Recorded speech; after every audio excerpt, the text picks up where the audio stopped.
Her name was Lila. We met at a hardware store on a Saturday morning. I was buying screws and sandpaper for a weekend project. She asked if I knew which drill bit worked best for concrete. Her voice was calm, confident, almost rehearsed. I told her, and she smiled like she'd been waiting for that answer. We talked for 5 minutes that felt like 15. She laughed at my dry jokes and called me Steady Jake. I didn't realize how much I missed being noticed. She gave me her number on a receipt. That night we texted until 2 in the morning. By the end of the week, we were inseparable. She was magnetic, charming, unpredictable in the best ways. She made ordinary things feel cinematic. I didn't see the warning signs. I didn't want to. She talked about her exes like they were enemies in a story she'd already won. She said I made her feel safe. I believed her. 8 months in, everything changed. One night, she left her iPad on my couch. It lit up with a message from someone named Derek. The words were clear. Can't wait to see you again. Same hotel. My stomach dropped. I scrolled up, saw weeks of messages, dates, and photos. She had been lying the entire time. When I confronted her, she didn't deny it. She cried instead, called it confusion. Said we were on a break. Then she flipped it on me for checking her messages. That was the first time I saw who she really was. I ended it the next day. Blocked her number, returned her things, erased her from my phone. But she didn't erase me. A week later, she texted from a new number. Please talk to me. I didn't reply. Then came the flowers. Then the small gifts. A rare woodworking book I once mentioned in passing. A box of custom screws that matched the set I used.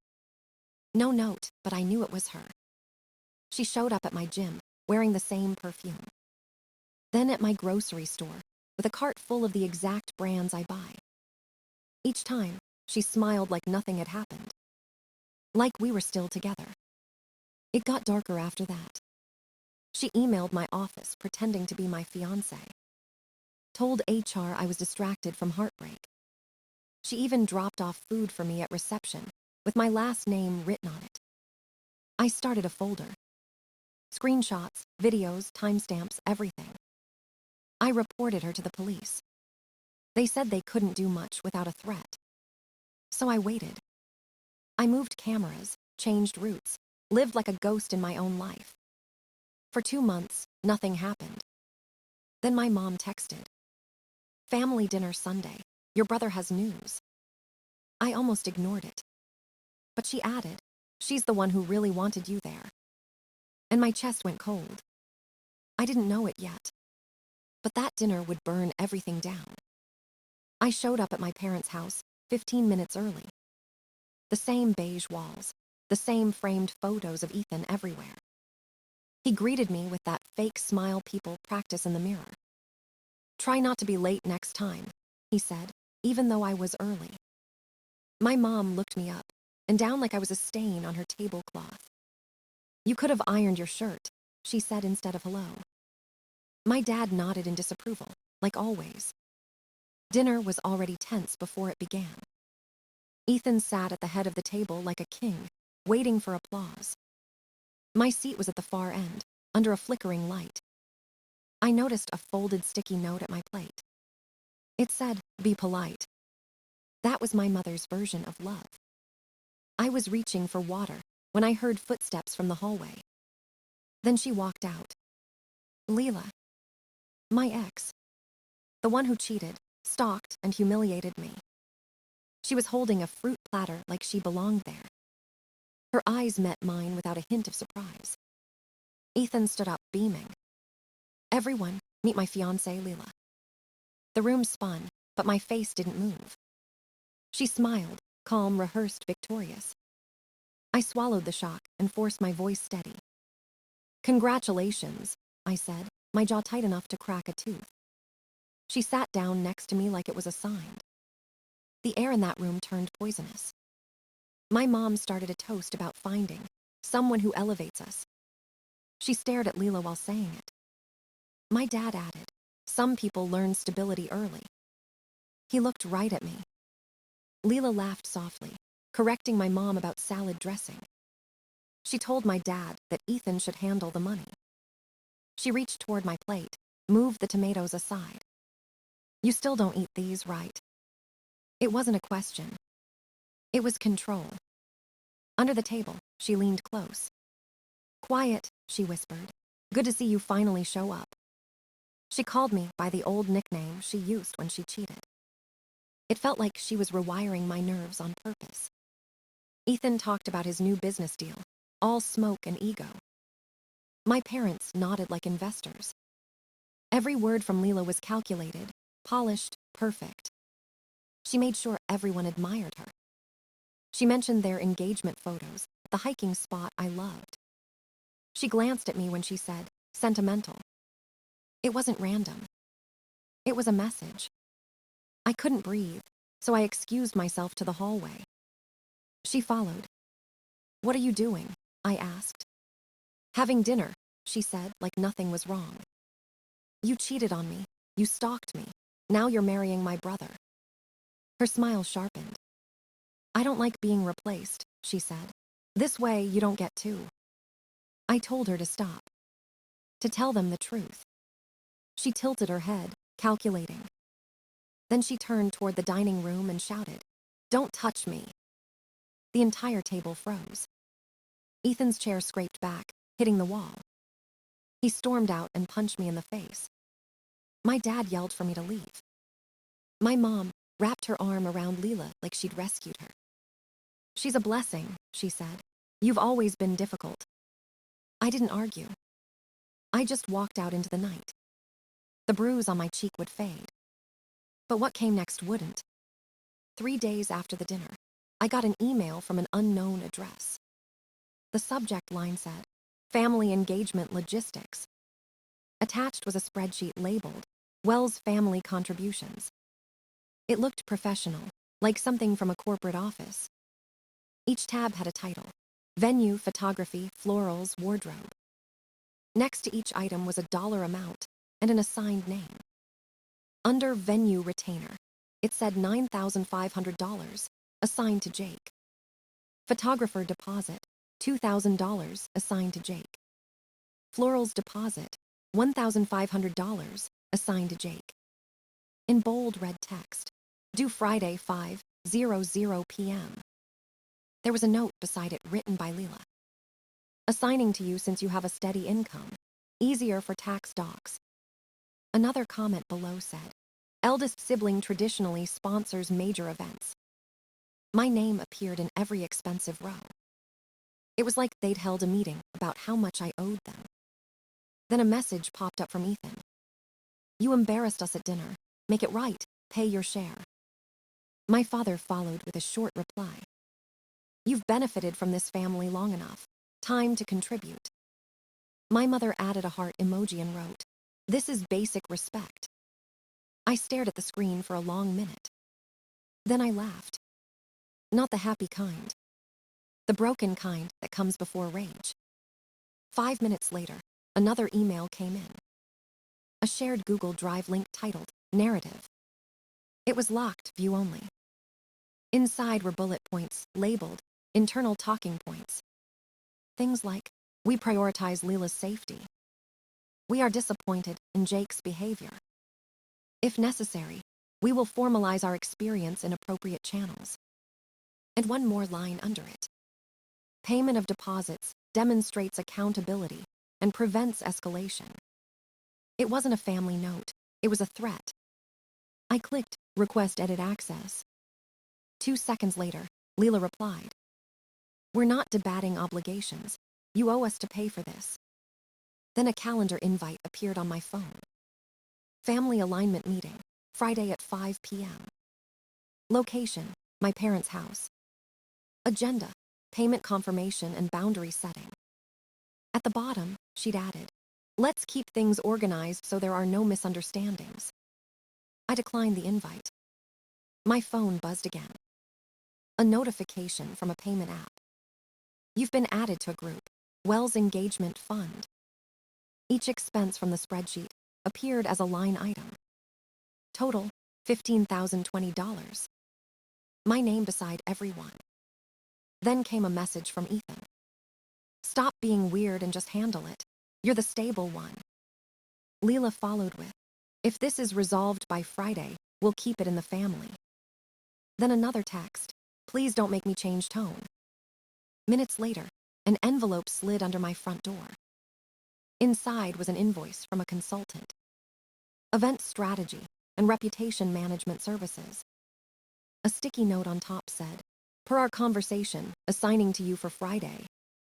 Another note on the back, in Ethan's handwriting. You owe us, family first. Don't make Lila talk to the police. I sat there staring at the paper. They weren't just manipulative anymore. They were criminals. I opened my laptop and started a new folder. I titled it for court, because I already knew where this was going. I spent the next 2 days thinking about what to do. Calling the police again felt pointless without stronger proof. So I decided to build my own case. I bought a cheap prepaid phone and a recording device. I set up a mirrored chat app that saved every message automatically. Then I sent her a text from the new number. It's me. I can't stop thinking about you. Her typing bubble appeared, then vanished, then came back. She asked who it was. I sent a photo of the old gift she once gave me. A small wooden keychain she said meant connection. She called within seconds. Her voice came through soft and confident. You're ready to admit you still want me. I said, I'm ready to admit I was wrong about us. She laughed, slow and cruel. You ghosted me after snooping. You made me invisible. I kept her talking. Every word was evidence. She said she had to adapt to being in my family. When I asked what that meant, she said, your brother was a means, you were the end. That one sentence made my skin crawl. She continued, proud of herself. I didn't file a report that night. I neutralized you instead. My hands shook, but I didn't interrupt. Then she said, none of it was illegal. I read the laws. It was all on tape. I told her I wanted to see her in person. She agreed too easily. Thursday, Galleria Food Court, 7 p.m. wear the blue shirt. Of course she remembered the shirt. I called a friend named Ryan, a security manager at the mall. Told him there might be an incident and asked him to save footage.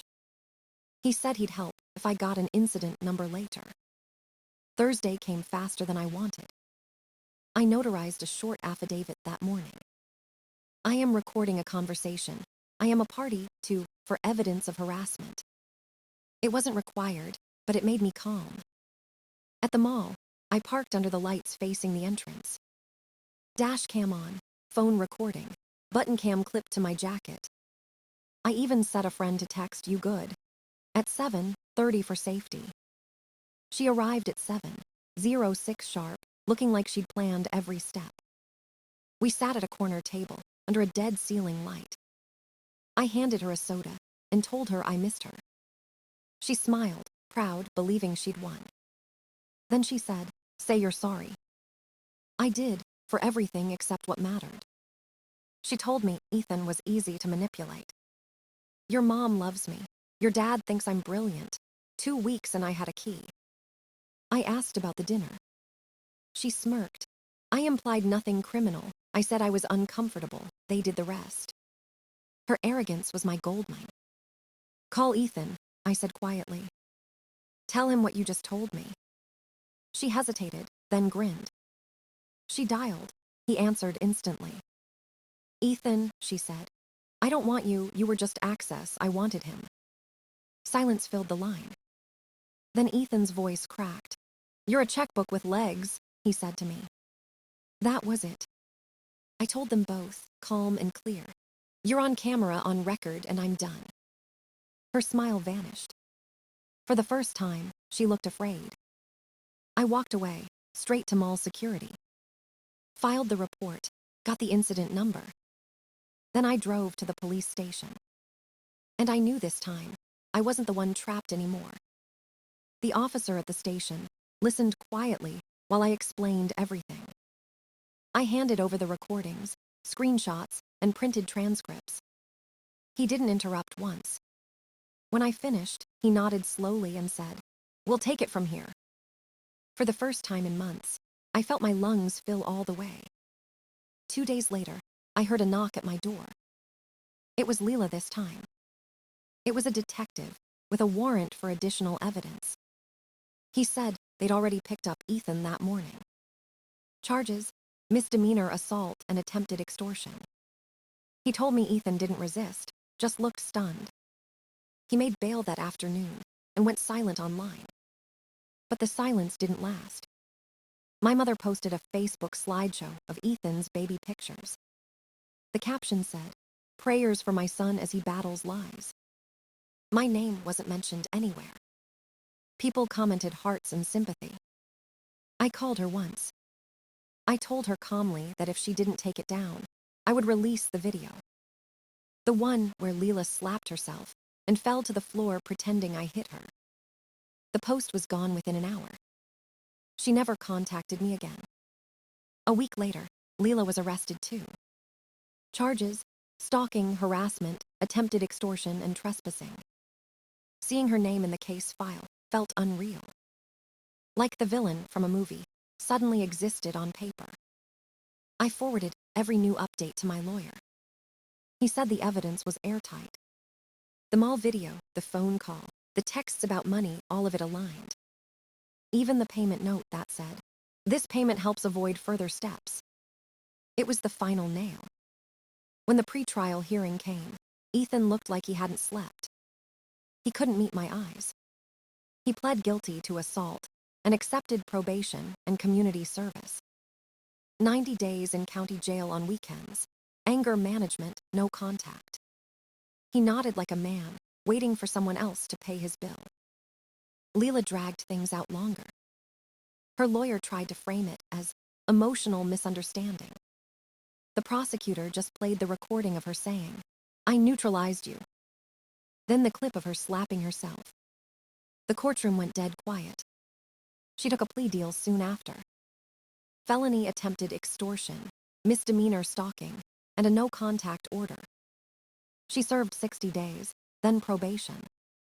When the sentence was read, she didn't look at me. I didn't need her to. I'd already seen her true face. Restitution covered my locks, cameras, and lost work hours. I filed a small civil claim for leftover costs. It settled quietly. I used the money to finish paying off my last student loan. No revenge, just closure. A few days after the sentencing, my dad called from a blocked number. He said, "Family doesn't do this to family." I told him, family doesn't try to blackmail their own son. He mentioned the holidays. I hung up before he finished the sentence. I blocked the number and never heard from him again. That night, I sat in my quiet apartment and realized something. Justice didn't feel dramatic. It felt quiet, heavy, final. And in that silence, for the first time in years, I finally felt safe. After the court hearings ended, life felt strangely empty. There was no celebration, no applause, just silence. I kept the same apartment, but changed the locks and garage clicker. I added motion lights that lit up the whole porch at a breath. Every knock made my stomach tense for weeks. Then one day, I realized no one was coming anymore. That was peace, the kind that doesn't announce itself. I cleaned my place, boxed up old photos, and started over. I deleted the old group chats, the folders, even her number. Not because I forgave them, but because I didn't need them anymore. I told my building manager to return any mail with the Wells name. He nodded and said, "Already done." I believed him. I told 3 friends what really happened. Real friends, the kind who show up with tools, not gossip. They helped me hang new shelves and fix the bench press. We talked about screws and spacing, not trauma. It felt good to build instead of defend. The quiet stopped feeling empty. It started feeling earned. I went back to work full-time, No HR meetings, no whispers. My boss told me the company was proud of how I handled it. I didn't feel proud, just relieved. Weekends became normal again.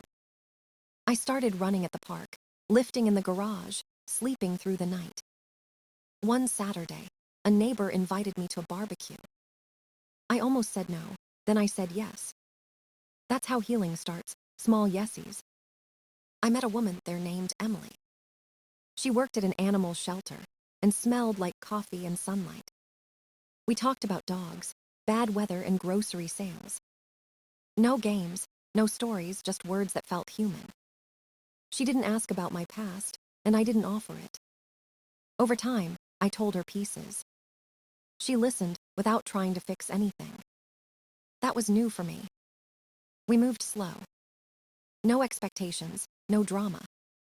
She taught me that peace isn't loud. It's making breakfast together, without walking on eggshells. It's silence that doesn't feel like punishment. One evening, she asked if I still talked to my family. I said no. She nodded like she understood, without needing the details. That was enough. I joined a welding class on weekends. There's something peaceful about fire you can control.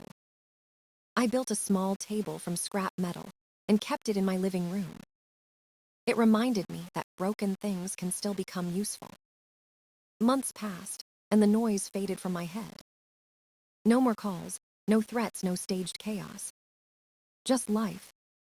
Sometimes, I wonder if they think about me. Then I remember it doesn't matter. They lost their control when I stopped responding. Now, peace isn't something I wait for. It's something I build every day. It's in the locks on my door, the friends who show up, the quiet mornings. It's not perfect. It's not dramatic. But it's mine. And after everything they took, that feels like victory. I used to think peace was something that arrived after the storm. That one day, everything would calm down on its own. But peace doesn't just happen. You build it, one boundary at a time. You choose it when you stop answering chaos. You protect it when you stop explaining yourself to people who never listened. My family called me cold for walking away. They still don't understand that leaving was survival, not revenge. The scars are quiet now. Some nights, I still wake up expecting a message that isn't there. Then I breathe and remember that silence is the sound of safety. Lila is gone. Ethan is just a name on paper. The past doesn't knock on my door anymore. I make coffee, feed the morning light into the room, and start again. Peace isn't soft. It's earned, defended, and rebuilt every single day. It's not a gift you receive. It's a wall you learn to maintain. And after everything they took, I finally kept something for myself. My life. My calm. My boundary. My peace.